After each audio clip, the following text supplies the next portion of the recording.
विक्रम और मीरा अपनी 2 साल की प्यारी बच्ची के साथ जंगल में सैर करने जाते हैं।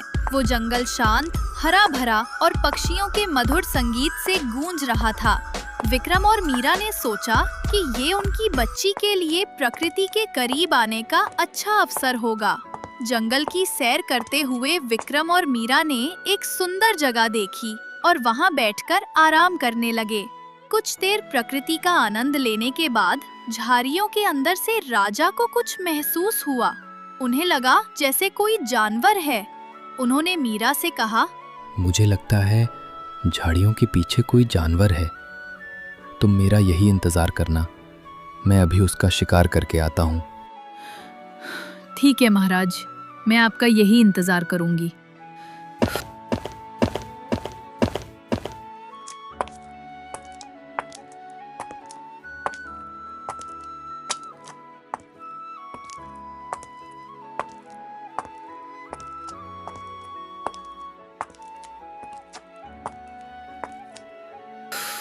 प्यास के मारे गला सूखा जा रहा है, किंतु न जाने महाराज कब तक आएंगे। मीरा बैठी बैठी महाराज के बारे में सोच ही रही होती है कि तभी उसे किसी के पानी पीने की आवाज सुनाई देती है। लगता है पास में कोई नदी या तालाब है। एक काम करती हूँ, आवाज तो पास से ही आ रही है, मैं खुद ही जाकर पानी पी आती हूँ। पर बच्ची को कैसे छोड़कर जाऊं? महाराज का भी अभी तक कोई अता पता नहीं है। बस अब और नहीं रुका जा रहा मुझसे तो। बहुत जोरों की प्यास लग रही है। एक काम करती हूँ, बच्ची को यहीं बिठा जल्दी से पानी पीकर आ जाती हूँ। मेरी प्यारी बेटी, तुम यहीं बैठो, मैं नदी से पानी लेकर अभी आती हूँ। मीरा बच्ची को उसी पेड़ के नीचे बिठाकर पानी लेने चली जाती है। उसी समय एक लोमड़ी घूमती हुई उस रास्ते से बड़बड़ाती हुई गुजर रही होती है। आज तो मेरा दिन ही खराब लगता है। आज भूखे ही सोना पड़ेगा। आज कोई भी शिकार हाथ नहीं लगा है। लोमड़ी ऐसा कहते हुए रास्ते से गुजर ही रही होती है कि तभी उसकी नजर पेड़ के नीचे बैठी एक नन्ही सी बच्ची पर पड़ती है। वाह वाह वाह वाह भगवान, तूने इस गरीब की सुन ली। बड़ा परेशान था मैं कि आज मुझे भूखा ही सोना पड़ेगा, पर भगवान देता है तो छप्पर भार के देता है। आज तो इंसान का मांस खाकर मजा ही जाएगा। लोमड़ी बच्ची के पास दबे पैर आती है और बच्ची को उठाकर अपने साथ जंगल की ओर ले जाती है। थोड़ी देर बाद मीरा भी वहां आ जाती है। मीरा जब बच्ची के पास पहुंचती है तो देखती है बच्ची वहां से गायब थी। मेरी बच्ची कहाँ गई? मैं तो तुझे यहीं बैठा कर गई थी। हे भगवान, ना जाने मेरी बच्ची कहाँ चली गई। मीरा रोते हुए जोर जोर से महाराज को आवाज लगाने लगती है। महाराज जी, महाराज जी, कहाँ हैं आप? जल्दी आइए महाराज जी। देखिए हमारी बच्ची को कौन उठा कर ले गया है।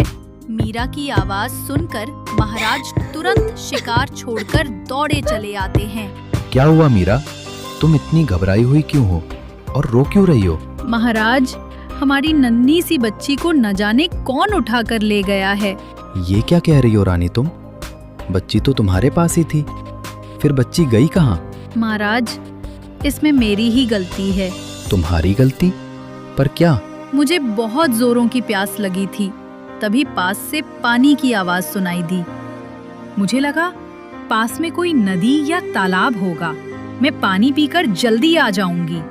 पर जब मैं पानी पीकर आई तो बच्ची यहाँ से गायब थी। मुझे लगता है कोई जानवर हमारी बच्ची को उठाकर ले गया है मीरा। महाराज, मेरी बच्ची को ढूंढ लाइए। महाराज, मेरी बच्ची को ढूंढ लाइए। बच्ची को ढूंढने के लिए मुझे जंगल की ओर जाना होगा रानी। तुम एक काम करो, तुम महल लौट जाओ, मैं बच्ची को ढूंढता हूँ। मीरा, तुम एक काम करो, तुम महल लौट जाओ, मैं बच्ची को ढूंढता हूँ। अब तुम्हारा यहाँ रहना ठीक नहीं। नहीं महाराज जी, मैं भी आपके साथ जंगल में चलूंगी। नहीं मीरा, जंगल में बहुत खतरनाक जानवर रहते हैं। तुम महल में जाओ और कुछ सैनिकों को मदद के लिए भेज दो। हमें अपनी बच्ची को ढूंढना है। मीरा विक्रम की बात मान जाती है और महल की ओर चल पड़ती है। विक्रम भी जंगल में जाकर अपनी बच्ची को ढूंढते हैं, लेकिन उसे कुछ नहीं मिलता, जिससे विक्रम निराश होकर वापस लौट आते हैं। आज तो मेरे मजे ही मजे हैं। इतना मुलायम मांस खाकर तो मुझे बड़ी अच्छी नींद आएगी, और ऊपर से इतना स्वादिष्ट मांस। लोमड़ी को बड़े मजे से हंसता देखकर जंगल का राजा शेर मन ही मन कहता है, आज तो लोमड़ी बड़ा खुश लग रही है। लगता है आज इसके हाथ कोई बड़ा शिकार लगा है। मुझे इसके पास जाकर देखना चाहिए। अरे ये तो इंसानी बच्चा है, पर इस लोमड़ी को इंसानी बच्चा मिल कहाँ से गया? और ये लोमड़ी मुझसे बिना बताए कैसे अकेले अकेले इस बच्ची को खा सकती है? शेर लोमड़ी की ओर बढ़ता है। शेर जैसे ही लोमड़ी के पास आता है, लोमड़ी कूदती फनती वहाँ से भाग जाती है। शेर फिर भी लोमड़ी का पीछा करता हुआ उसके पीछे पीछे दौड़ता है। तभी वहीं से कुछ दूर खड़ी एक बहुत बड़ी बकरी ये सब नजारा देख रही होती है। मुझे जल्दी से इस बच्ची को यहाँ से दूर लेकर जाना होगा। अगर मैं इस बच्ची को जल्दी यहाँ से लेकर नहीं गई तो वो लोमड़ी और शेर इस प्यारी नन्ही सी बच्ची को मारकर खा जाएंगे। इतना सोचकर बकरी बच्ची को उठाकर अपने साथ अपने घर ले जाती है। हे भगवान, न जाने ये नन्ही बच्ची किसकी है। अब मैं इसे इसके माँ बाप के पास कैसे छोड़कर आऊं? अगर समय पर मैं इस बच्ची को यहाँ लेकर नहीं आती तो वो दोनों इस बच्ची को अपना भोजन बना लेते। अभी अगर मैं बाहर इस बच्ची को लेकर गई तो वे दोनों भूखे जानवर कहीं इस बच्ची पर हमला ना कर दे। नहीं, मैं इस बच्ची को बाहर लेकर नहीं जा सकती। जब तक इस बच्ची के माँ बाप नहीं मिल जाते, मैं इसकी देखभाल करूंगी। बकरी अब उस बच्ची को अपनी बच्ची की तरह पालने लगती है। बकरी बच्ची को घर पर ही छोड़ती है और बाहर जंगल में चरने चली जाती है। शाम तक वापस घर आती और बच्ची तो अपना दूध पिलाती।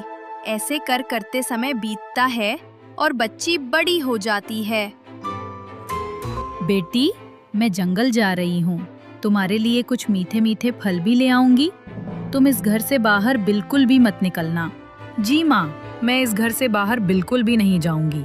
आप फिक्र मत करिए, मैं आपका रोज की तरह यहीं पर इस घर में ही इंतजार करूंगी। बकरी घास चढ़ने जंगल की ओर निकल पड़ती है। बकरी भर पेट घास खाती है और रास्ते से कुछ मीठे मीठे फलों को भी तोड़कर अपने साथ ले आती है। अरे सारे मजे तो इस बकरी के ही है। रोज हरी हरी घास खाती है और मजे से रहती है। अरे मुसीबत तो हम जैसे जानवरों की है। रोज रोज शिकार करो और ना मिले तो भूखे ही रहो। खैर चलो, बकरी को तो अपना भोजन मिल गया, मैं भी अपने भोजन की तलाश करता हूँ। ऐसा कहकर लोमड़ी अपने भोजन की तलाश में निकल जाती है। वहीं दूसरी ओर बकरी भी रोज रोज घास चढ़ने जंगल जाती और शाम होते ही खूब सारे मीठे मीठे फल अपनी बच्ची के लिए जंगल से तोड़ लाती। अरे समझ में नहीं आता, ये बकरी रोज रोज इतने सारे फल लेकर कहाँ जाती है? अरे इतने बड़े जंगल में इस बकरी को घास की तो कोई कमी है नहीं। ये बकरी जिंदगी भर भी खाएगी तो इस जंगल की घास कम नहीं होगी। फिर भी इतने सारे फल लेकर कहाँ जाती है? मुझे पता लगाना पड़ेगा, माजरा क्या है। लोमड़ी बकरी का पीछा करती हुई उसके घर तक पहुंच जाती है। माँ, आप आ गई? मैं कब से आपका इंतजार कर रही थी। बड़ी जोरों की भूख लग रही थी। मुझे माफ कर दे बेटी। आज मैं जंगल में बहुत दूर निकल गई थी तेरे लिए और भी मीठे फल लाने। तू एक ही तरह के फल खा खा कर परेशान हो गई होगी ना, इसलिए आज आने में इतनी देरी हो गई। नहीं माँ, आप मेरे लिए इतना करती हैं, ये कम है क्या? और आप मेरे लिए जो भी लाती हैं उसमें स्वाद अपने आप ही आ जाता है। मुझे तो आपकी फिक्र होती है।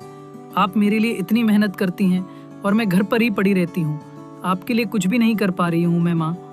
आज से आप घर पर रहना और मैं आपके लिए जंगल से घास लेकर आऊंगी और मैं अपने लिए मीठे फल भी ले आऊंगी। नहीं बेटी, तुम इस घर से बिल्कुल भी बाहर मत जाना। ये जंगल जंगली जानवरों से भरा पड़ा है। बड़ी मुश्किल से तुझे उस लोमड़ी और शेर से बचाया था मैंने। तू यहीं घर पर ही सुरक्षित है बेटी, इस घर से बाहर मत जाना। खिड़की के बाहर से लोमड़ी उसकी सारी बातें सुन रही होती है। अच्छा, तो ये बात है। मतलब ये वही बच्ची है जिसे मैं चुरा कर ले आया था और शेर दादा को लगा कि मैंने उस बच्ची को अकेले ही हजम कर लिया है। अभी जाता हूँ शेर दादा के पास और उन्हें इस बच्ची के बारे में बताता हूँ। लोमड़ी भक्ति में शेर दादा के पास जाती है और उसे सारी बातें बताती है। क्या तुम सच कह रहे हो? अरे हाँ हाँ शेर दादा, मैं बिल्कुल सच कह रहा हूँ। वो वही बच्ची है और उस बकरी ने उस बच्ची को अपने घर में छुपा करके रखा है। अगर ऐसी बात है तो हमें उसके पास चलना चाहिए। मेरे राज्य में रहकर मेरे से ही बगावत कर रही है वो बकरी। आज उन दोनों का काम तमाम कर दूंगा।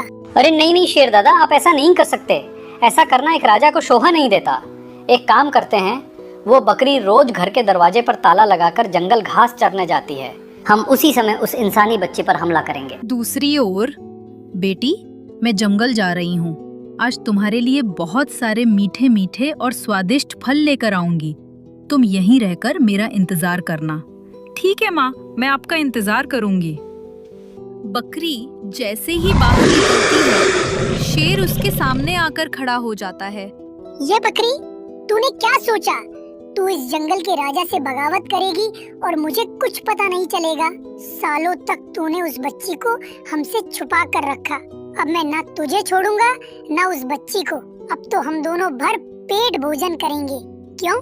सही कहा ना लोमड़ी? बिल्कुल सही कहा आपने महाराज। शेर बकरी पर हमला करने ही वाला होता है कि तभी एक शिकारी उन्हें सामने से आता हुआ दिखता है। अरे लोमड़ी, वो देखो, एक शिकारी हमारी तरफ बढ़ा आ रहा है। अगर हम जल्दी यहाँ से नहीं भागे तो वो हमारा शिकार कर लेगा। चलो भागो यहाँ से। इस बकरी को तो मैं बाद में देखूंगा। शेर और लोमड़ी शिकारी को देखकर वहाँ से भाग जाते हैं। आपका बहुत बहुत धन्यवाद। आज आपकी वजह से मेरी जान बच गई, वरना वो शेर और लोमड़ी तो आज मुझे खा ही जाते और न जाने फिर मेरी बच्ची का क्या होता। उसका तो मेरे अलावा इस दुनिया में कोई है भी या नहीं, मुझे ये भी नहीं पता। अरे तुम कैसी बातें कर रही हो बकरी? भला तुम्हारी बच्ची के लिए किसी का होना क्यों जरूरी होगा? तुम खुद ही तो काफी हो उसके लिए। नहीं नहीं, दरअसल मेरे साथ एक इंसानी बच्ची भी रहती है। मैं उसी की बात कर रही हूँ। बकरी उस शिकारी को सारी बातें बताती है। क्या एक काम करो, तुम मुझे अपने साथ अपने घर ले चलो, उस बच्ची को देखना चाहता हूँ। बकरी उस शिकारी को अपने घर लेकर जाती है। आपका बहुत बहुत शुक्रिया, आज आपने मेरी माँ की जान बचाई। आपका ये एहसान मैं जिंदगी भर नहीं भूलूंगी। अरे कोई बात नहीं बेटी, मुझे तो विश्वास ही नहीं हो रहा है। बकरी, तुमने इस बच्ची को इतने सालों तक पालकर इतना बड़ा किया। तुम सचमुच बहुत अच्छी हो। चलो अब मैं चलता हूँ। शिकारी चला जाता है। माँ, अब बहुत हुआ। मैंने कितनी बार आपसे बोला, अब मैं छोटी नहीं हूँ, मैं बड़ी हो चुकी हूँ। मैं अपना ख्याल खुद से रख सकती हूँ। आप मुझे कब तक बाहर जाने नहीं देंगी? कभी ना कभी तो मैं भी बाहर निकलूंगी। वो अभी भी तेरा इंतजार कर रहे हैं बेटी। मैं तुझे कैसे समझाऊं? एक काम करते हैं, इस जंगल से हम कहीं दूर चले जाते हैं, फिर वो जानवर मुझे पहचान भी नहीं पाएंगे। ठीक है बेटी, तुझे जैसा ठीक लगे। दोनों माँ बेटी रात के अंधेरे में जंगल से निकलकर एक गांव की ओर आ जाते हैं, जहां वो एक छोटी सी झोपड़ी बनाकर रहने लगते हैं। सुबह होती है। माँ, अब तुम यही आराम करो। अब से मैं तुम्हारे लिए हरी हरी घास लाऊंगी। पर बेटी, ये जगह तुम्हारे लिए अनजान है। यहाँ तुम अभी किसी को नहीं जानती। पर माँ, यहाँ सारे मेरी ही तरह इंसान रहते हैं। अब हमें उन जंगली जानवरों से कोई खतरा नहीं है। आप फिक्र मत करिए। बच्ची चारा लाने के लिए अपने घर से बाहर निकल जाती है। यहाँ तो मुझे दूर दूर तक कोई हरी घास नहीं मिल रही है। क्या करूँ? माँ ने तो हमेशा हरी हरी और ताज़ी घास ही खाई है। माँ मेरे लिए हमेशा ताज़े ताज़े फल लाया करती थी, तो क्या मैं अब उन्हें ये सूखी घास खिलाऊं? नहीं नहीं, मैं जंगल ही चली जाती हूँ। वहीं से माँ के लिए हरी हरी घास ले आऊंगी। बच्ची जंगल की ओर चलने लगती है। तभी उसे एक घायल चिड़िया मिलती है। चिड़िया दर्द से करा रही होती है। अरे चिड़िया, तुम्हें तो बहुत चोट लगी है। हाँ बहन, मेरी मदद कर दो। पर मैं तुम्हारी मदद कैसे करूं? इसी रास्ते पर तुम सीधी चलते जाओ। वहाँ एक बहुत बड़ा तालाब है। उस तालाब के किनारे एक पेड़ पर जड़ी बूटी लगी हुई है। तुम उस जड़ी बूटी को लाकर मुझे दे दो। उसी के लेप से ठीक हो जाऊंगी। ठीक है? चिड़िया रानी, तुम यही इंतजार करना, मैं अभी वो जड़ी बूटी लेकर आती हूँ। ऐसा कहकर बच्ची तालाब की ओर निकल जाती है और वहाँ से जड़ी बूटी ले आती है।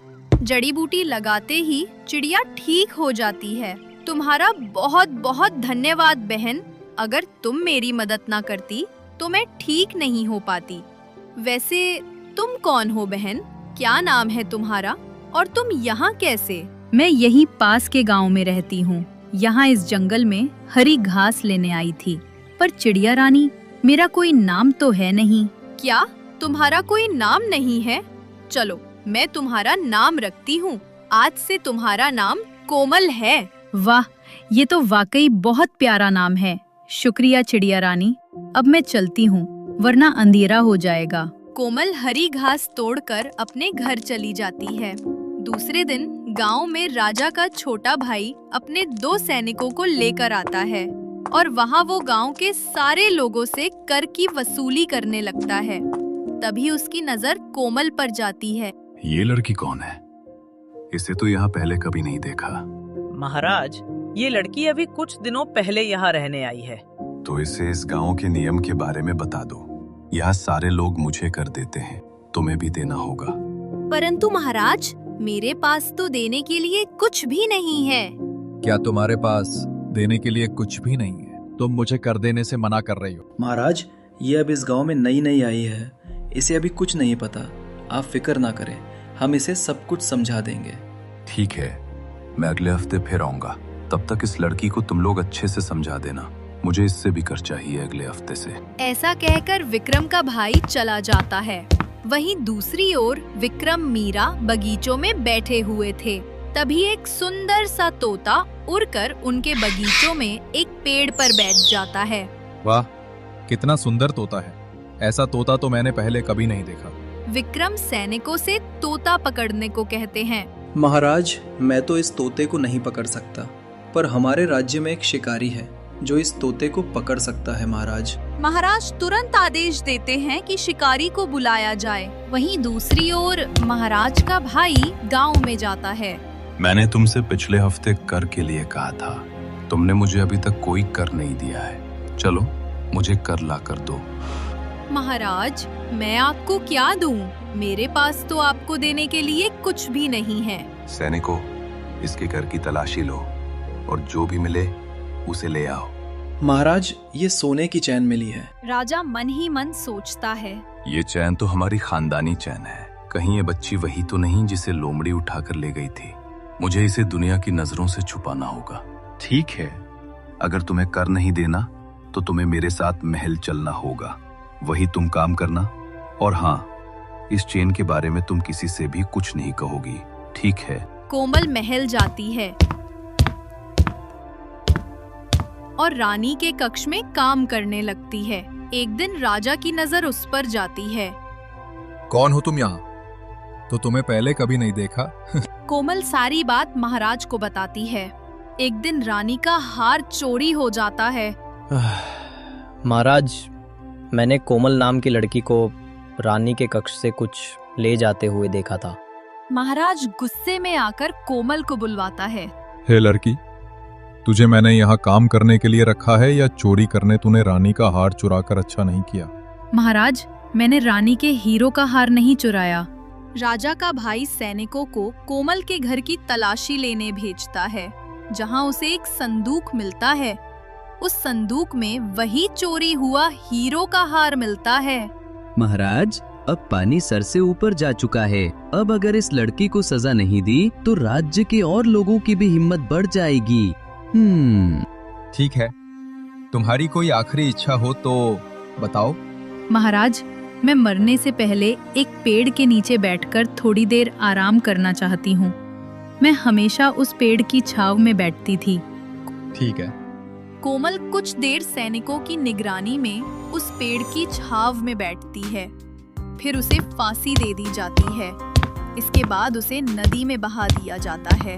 आज तो बहुत देर हो गई। मेरी बेटी अभी तक घर नहीं आई।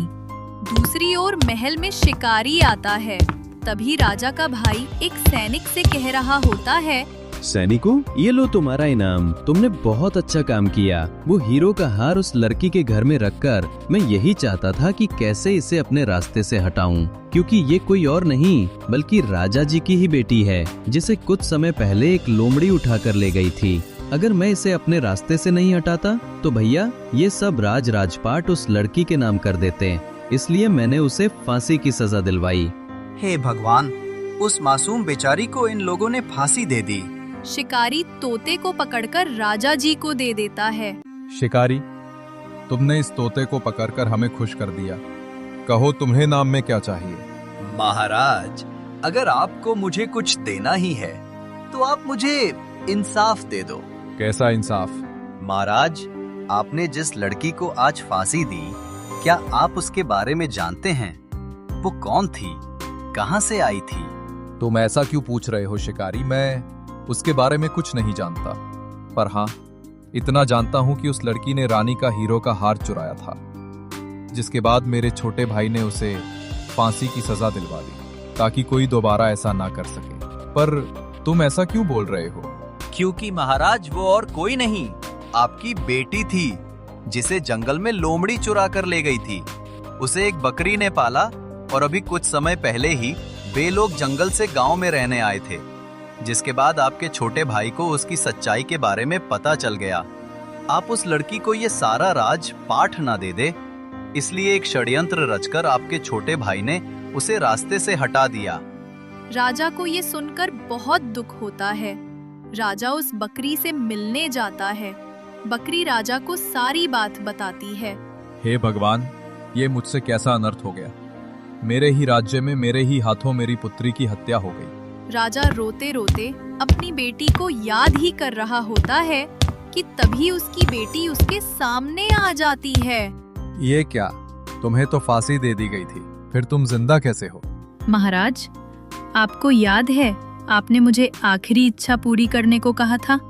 हाँ, मुझे याद है। मैं जिस पेड़ के नीचे बैठी थी, मैंने उसकी जड़ी बूटी खा ली थी।